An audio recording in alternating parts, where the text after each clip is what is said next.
Nagpartisipar ang Pilipinas sa World Food India 2025 kaupod ang mga global leaders kag innovators para sa para padalman ang agri-food ties kag palaparon pagid ang merkado. Nakighinun-ano naman sila sa India's Ministry of Food Industry and Processing kag nag-apilar sa technical sessions bilang preparasyon sa World Food India 2027 nga nagatarget o target nga i-promote ang unique nga agricultural kag fisheries exports sang Pilipinas. Suno kay Agriculture Secretary Francisco Laurel Jr., ang inisyatibo kaangay sa whole of nation nga plano sang DA pinaagi sa pagpaayo sang produksyon, bag-o nga teknolohiya, insentibo kag mas paayuhon pagid ang partnership sang local government, processors kag logistics. Plano man ang pagtukod sang mega food hubs kag strategic wholesale markets para masiguro ang supply chain kag competitiveness sa global market.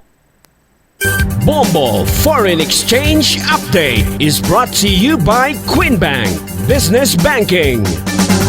Ini nga exchange rate ang ginbase sa closing transactions kahapon nga adlaw. Mag-resume ang transaction las 9 subong nga aga. Para sa reference rate, 58 pesos and 93 centavos ang baylo sang US dollar, 7 pesos and 58 centavos ang baylo sang Hong Kong dollar, 45 pesos and 41 centavos ang baylo sang Singapore dollar, 15 pesos and 72 centavos ang baylo sang Saudi Riyal, kag 68 pesos and 58 centavos ang baylo naman sang isa ka euro. Sa liwat, ginkuha ini sa Bankers of Association of the Philippines kag Bangko Sentral ng Pilipinas. Sa liwat, ginkuha ini sa Bankers Association of the Philippines kag sa Bangko Sentral ng Pilipinas.